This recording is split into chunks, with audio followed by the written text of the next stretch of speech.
మీ business ఏదైనా మీ ఊర్లో promotion చేయాలంటే అది సుమన్ టీవీతోనే సాధ్యం. ఇప్పుడే సంప్రదించండి.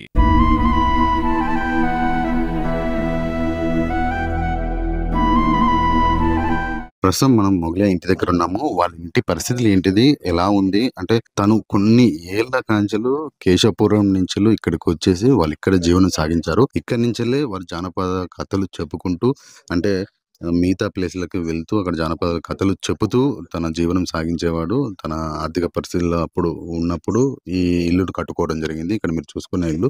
మొగలయ్య కొన్ని సంవత్సరాలుగా ఇదే ఇంట్లో ఉండేది. ఈ తర్వాత 'బలగం' సినిమా విడుదలైన తర్వాత 'బలగం' సినిమా నటించిన తర్వాత కూడా తను ఇదే ఇంట్లో ఉండేదని చెప్పేసి ఇంతకుముందు వాళ్ళ భార్య, వాళ్ళ పిల్లలు కూడా చెప్పారు. మనం ఆ ఇంట్లోకెళ్దాము. ఇక్కడ మొగలయ్య నివసించిన ఇల్లుని చూద్దాము. ఇది ఎన్ని సంవత్సరాల క్రితం నిర్మించింది ఈ ఇల్లు? నా కొడుకు చిన్నగున్నాడు సార్. నా కొడుకు సంవత్సరం పిల్లగాని కాంచి ఇళ్ళనే ఉన్నాడు. ఇదంతా చూడండి సార్. హ్మ్. ఈ ఇల్లంతా ఇంత గోడలు ఈ గోడ కూలిపోతదా? హ్మ్. మొత్తం పలిగింది. గోడ కూలిపోతది అని హ్మ్. వాళ్ళు వీళ్ళు ఇచ్చిందే. ఇగో ఇది సూత కిటికీ పెట్టించుకోలే సార్. హ్మ్. పైసలు లేక గుడ్డ కట్టుకొని ఉన్నాం దానికి. కొన్ని రోజులు ఈయన షుగర్ మందులకు నాకు సుత ఆయుస్సు ఉన్నది సార్. హ్మ్. దమ్ము మస్తున్నది. నాకు ఆయనకు పెట్టాలంటే మా దగ్గర తరంగాలి సార్. ఈ ఒక్క రూమ్‌లో ఉండేదా మీరు? హ్మ్. ఈ రూము ఇగో ఈ కాలం గడిపిన సారు. ఈ కష్టాలు పడలేక ఇక్కడనే పడుకునేది. ఇక్కడనే పడుకునేది. హ్మ్. మాకేమున్నది సారు. మేము ఇంట్లోనే పడుకునేది. మేము హ్మ్. ఆ రోజు ఇంత లాస్ట్ వరకు ఏమి లేకున్నా గానీ ఇంత లాస్ట్ గట్టిగా వర్షం వస్తే ఇప్పుడు వాళ్ళ కొడుకుతో మాట్లాడదాము. సార్ చెప్పండి. గట్టిగా వర్షం వస్తే వేరే కాడ రెంట్ తీసుకొని ఉంటుంది ఈ సీజన్‌లో. ఏది వర్షాకాలం. వర్షాకాలం. మెయిన్ సార్ గిట్ల వీళ్ళందరూ దీంట్లోకి వచ్చేసి ఇంతమందికి వీడియోస్‌లలో అంటే 'బలగం' మూవీ టీమ్ కూడా ఇంట్లోకొచ్చారు. ఇక్కడ తిన్నవాళ్ళే. అవును.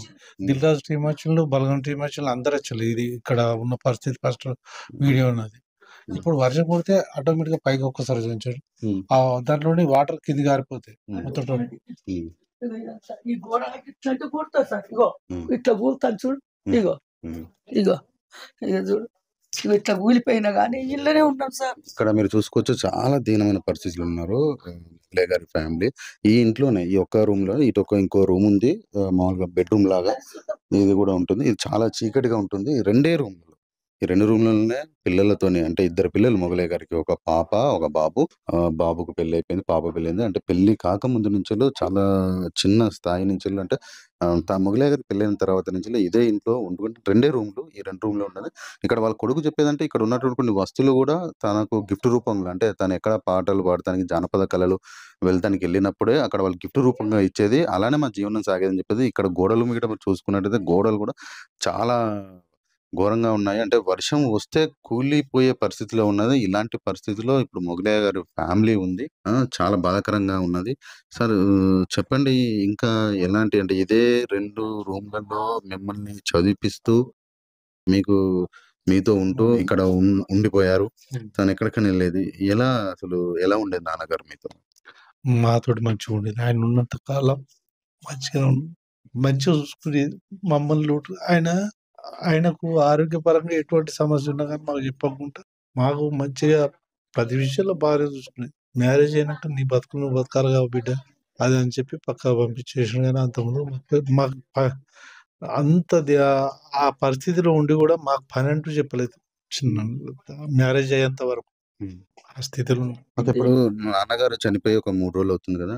బలగం టీమ్ వచ్చారండి మొన్న చావుకి? నా చెల్లు రచ్చరవి గిట్లా వచ్చేసిండు. అది ఇప్పుడు సడన్‌గా జరిగే వరకే హ్మ్. ఇది హ్మ్. వేణు సార్ ఎక్కడనో దూరం ఉన్నాడట. హ్మ్. ఇది 'దిల్ రాజు' సార్ గూడా మాట్లాడిండు. హ్మ్. నేను విదేశాలలో ఉన్నా కొద్దిగా రావడానికి వీలు కదా! పొన్నం ప్రభాకర్ సార్ గూడా వాళ్ళకి తెలిసింది. వాళ్ళన్నారు గదా!